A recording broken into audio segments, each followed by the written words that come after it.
So welcome to WG University Weber Gallagher's series of educational programs. This is our workers' compensation webinar series. My name is Chris Davis. I'm a partner in the Philadelphia office of Weber Gallagher. And today I'm presenting with one of my other partners, Sherry Doherty, also from Philadelphia. Sherry practices exclusively in the area of Pennsylvania workers' compensation. Each month we present a current topic in workers' compensation legal issues. If you'd like to view the webinar again or share it with others or see our other Weber Gallagher University programs, please visit our website, which is wglaw.com, and you'll find copies of the presentation along with other items under the Weber Gallagher University page. Also, feel free to contact the firm with any questions at questions@wglaw.com. Today's presentation is Going Beyond the Handheld Camera, Effective Investigations in 2016. Next month, our topic will be MMI, Cutting Off Temp, Curative versus Palliative Treatment. So with that, let's get started with the webinar. We did have some technical problems. I think it might be related to the heat here in Philadelphia today, but that shouldn't prevent us from going forward. So Sherry, what do you want to talk about today with regard to going beyond the handheld camera? Well, the first thing that we wanted to talk about is the use of social media in litigation.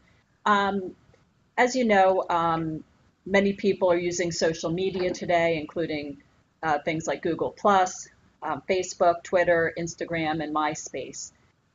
If you want to investigate your injured worker, your claimant in a workers' compensation case, you could start off by doing informal searches. One way to do that is to just go on Google and type their name, and often you can get a connection or a link to the person's Facebook account or Twitter or Instagram account. By doing that, you can view whatever public portions of the claimant's media sites there are. Some people keep everything public on their social media sites, and some people will limit what others can see in their site. So by looking at the public portions, you can see what people post in terms of text and also photographs that may lead you to getting information that can help defend a workers' compensation claim. So it's somewhat interesting because I mean when we started to do this social media presentation years ago, we would have 5 or 10 minutes talking about what is social media, and I think everyone now knows what social media is.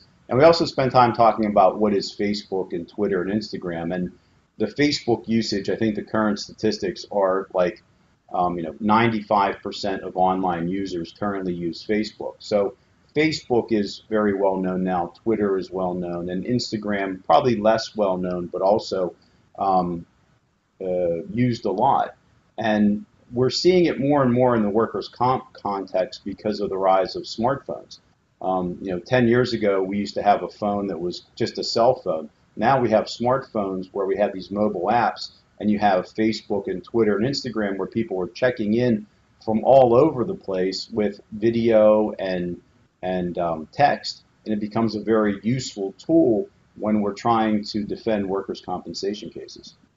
And with a lot of people having the portions of their social media sites public, you can also do a social media check of someone who's identified as the claimant's spouse or significant other, or somebody that they hang out with a lot, to see if that person is posting any photographs of the claimant doing activities which might be inconsistent with their alleged disability. Right. And that's really the issue, is why do we use the social media? We use the social media to help us defend the cases.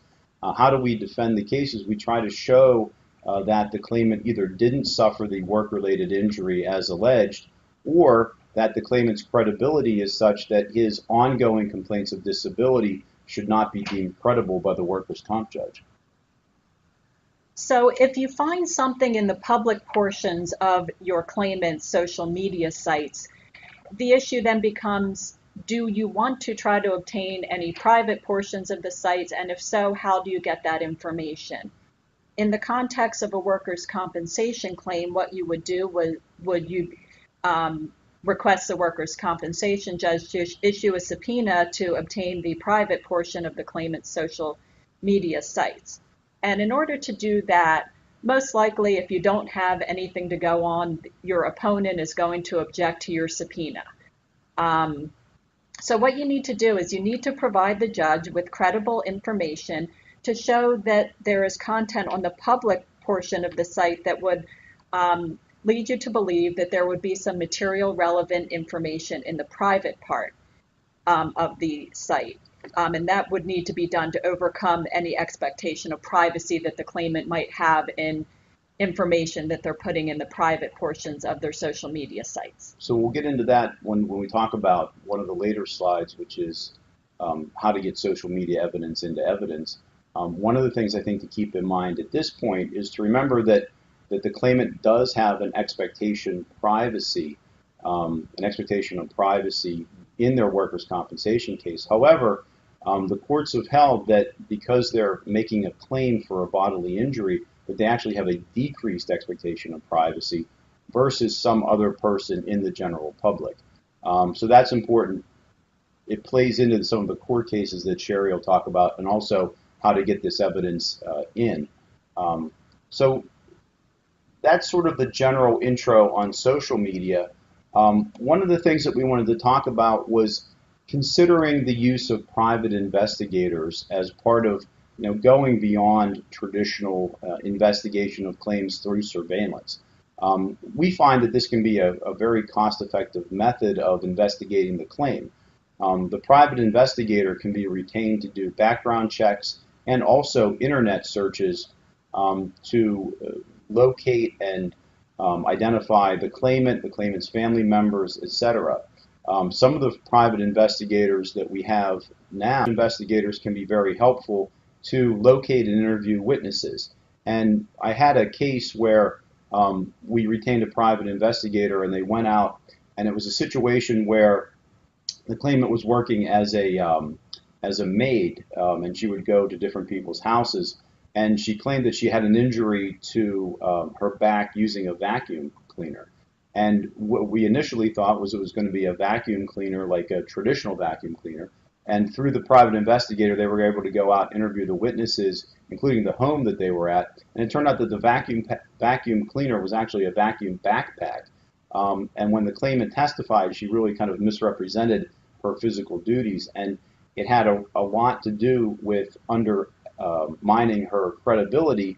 And we were able to do that through the use of these private investigators. So something to keep in mind when we're handling the case is not only can you self-search the internet, but also you have private investigators out there to keep in mind using the internet searches, and also using the basic background checks through traditional means as well can be very helpful. One of the things that investigators can do as well is research claimants' past in terms of whether they had ever filed a fraudulent insurance claim before. So that would be an important area that an investigator could look into for you. So, Sherry, how do we get social media information into evidence? Right, Chris. Workers' compensation judges are not bound by common law or statutory rules of evidence in conducting a hearing or an investigation. Section 422A of the Workers' Compensation Act relaxes the rules of evidence in a workers' compensation claim. So while attorneys in Pennsylvania should make every attempt to comply with the Pennsylvania civil rules of evidence wherever possible, a workers' compensation judge can allow an evidence that you wouldn't normally see being allowed in either a civil trial or a criminal trial. So in order for evidence to be admissible, it must be relevant, material, and factual. Evidence which is irrelevant, confusing, misleading, or cumulative or prejudicial can be excluded by the workers' compensation judge. So sometimes in terms of the social media or investigative evidence, the claimant's attorney may object to your evidence on either the basis of relevancy or saying it's prejudicial to the claimant. And in terms of evidence with regard to social media or your investigations, some of the things that you're looking for to defend a workers' compensation claim with that. And then the third thing would be that they're engaging in activities inconsistent with their disability. So you may have a claimant that comes in to testify before the judge and says, Judge, I'm so disabled, I never leave my house. I'm not able to drive anymore. I'm not able to take care of my yard. I'm not able to pick up my children. If you can get some surveillance or any evidence on social media that the claimant is in fact doing those activities on a regular basis, that would be relevant evidence in a workers' compensation claim. And just to give you, our perspective as defense attorneys in Philadelphia, we're seeing it more and more.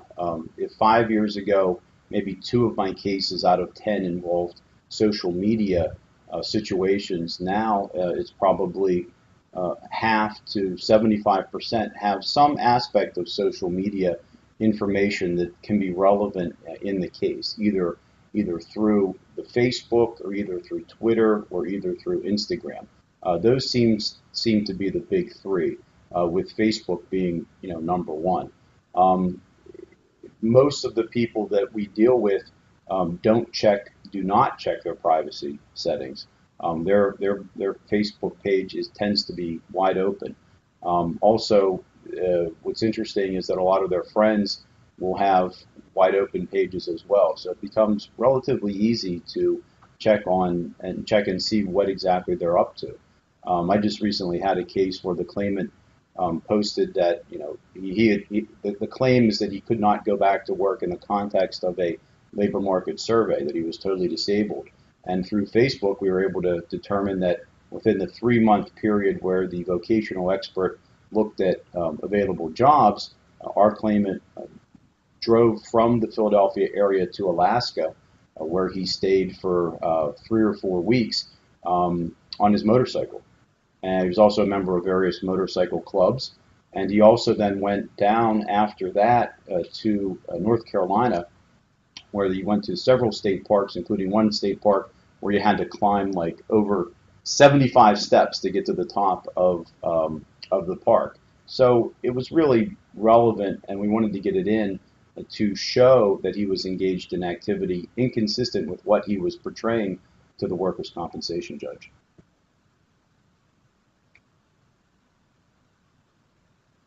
Taking a step back and talking about general surveillance, we still do, on occasion, general surveillance, and it can be very effective. What we're tending to recommend now is that we use the Facebook and the Facebook and the Instagram and the Twitter to establish the patterns of the claimant to get an understanding of what they're doing, and then sending out targeted surveillance thereafter. Because I think the days of sending out surveillance over a weekend without any understanding of what the claimant's habits are tend not to be good from a time cost perspective. So once we get the Facebook information, for example, then we'll send out the surveillance people to film them. For example, one of our claimants recently was in a band, and we were able to determine where they were going to play their next gig. We sent the surveillance people out and filmed the people not only playing in the gig and participating in a hard rock band, but also driving to the venue, setting up and tearing down the equipment, which was really valuable for the type of disability that this particular claimant had. So surveillance itself is still important. It comes into play. Getting surveillance off the claimant. Oftentimes we'll have a counter from the claimant's attorney that said, well, you were in possession of this, or the employers who are watching this program. Attorneys in Pennsylvania cannot ethically contact a represented party through social media. So Sherry and I, or our paralegals, for example, can't ethically contact a represented claimant through social media, either to communicate with them or try to friend them. Communication with an unrepresented claimant is ethical if we clearly identify our name and our purpose. So what you have is a situation where on our side, it's going to depend on whether the claimant is represented by an attorney or not. and there's been, several rulings under the professional rules dealing with that. The other issue that comes up is what can a adjuster or an employer do? And there was a recent Philadelphia ethical decision that came out, which basically held that a adjuster or an employer cannot try to friend a claimant for the purposes of obtaining access to their information through a Facebook page, which was marked as private, to get into their information to use it in a later court proceeding. So you have to be very careful ethically about taking it on yourself and trying to do self searches, and then taking it one step further and getting involved in a situation where you're trying to obtain evidence on your own, which then you're going to give to your attorneys. Clearly, that there are some ethical lines which you don't want to cross there. So a lawyer in Pennsylvania cannot use an intermediary to gain access to someone's private social media site. So I can't hire an investigator. I can't ask my paralegal or legal assistant to go friend somebody on Facebook in order to get information that I am not able to get. And if I get information in an unethical manner, I can't get that into evidence. The ethical considerations also apply to the claimant's attorney as well. There's been some case law, which we'll talk about in a little bit. The page, and that they're not to advise their clients to alter or destroy the page in any way, because then if the Facebook page is like partially private, what we'll try to do is we'll try to go in front of the workers' compensation judge and have the judge either look at the private portions of the page in camera on their own, away from the attorneys, or grant us access for a limited period of time through giving us their login information so that we can have access to that Facebook information as well. But clearly, any action a claimant's attorney takes to tell a claimant to take down a picture or to scrub Facebook or to make it seem, or even to add things like, I was trying to do something around the house, but my work-related accident made it impossible for me to do that, ethically might get that claimant's attorney in Pennsylvania in hot water. And while there aren't specific sanctions in workers' compensation court, in civil or criminal or federal court, the plaintiff and their attorney can actually be sanctioned by the judge for actions such as that. So let's talk a little bit about some cases, and these aren't really cases that are Pennsylvania workers' comp specific, but what we're seeing is that these cases tend to be cited by Pennsylvania workers' compensation judges to give guidance to handling social media discovery issues and also social media evidentiary issues in front of the court. Right. The first case that's mentioned up there is Lester, which goes to the issue that I just had discussed. This was a situation where the plaintiff counsel in a civil case did advise his client to remove some information from his social media account. I believe it was some Facebook photos, and this was in a situation where the attorney had already received a discovery request from the defense counsel specifically for Facebook photos. The judge in that case did sanction the attorney and the plaintiff for spoliation of evidence. And the judge also reported the attorney to the State Bar Association for violating ethics rules. So Lester kind of is the case that we all talk about in the world of social media litigation, because this was a case that happened in Virginia, and the plaintiff's attorney in that case not only ultimately paid a heavy civil fine for what he did, he also lost his attorney's license. It was suspended for a long period of time, and his actions in that case were very egregious. So Lester is an important one to keep in mind, because it shows you that these representations that you make to your client can have grave consequences. The next case I wanted to mention is McMillan versus Hummingbird Speedway. This case was a civil case in Pennsylvania, and there was a motion to compel social media information by the defense. And the court did allow in this case, or did compel the plaintiff to provide both the name on his social media account, his login information, and his password, so that the defense counsel could look at the private portions of claimant's social media sites. And some of the issues that were looked at in that case was whether there's any privilege to the information in a plaintiff's social media sites. And the judge found that there was not, and that there was sufficient information provided by the defense to provide that there would be a reasonable chance of obtaining relevant information from the social media site. So that kind of set the standard of what you need to put forward to the judge to obtain the private portions of social media sites. And McMillan versus Hummingbird Speedway was a case from 2010, which in the world of social media was sort of light years ago. A lot of things have happened in 6 years. But what it did was, and Sherry mentioned this, was it kind of set the template for looking at these cases going forward. So all the other case law that's come after it can be summarized by looking at it and saying, so if you as the employer or the defendant make a request, a blanket request for someone's private Facebook information or private social media without any predicate or asking for that information, normally it's going to be denied by the judges.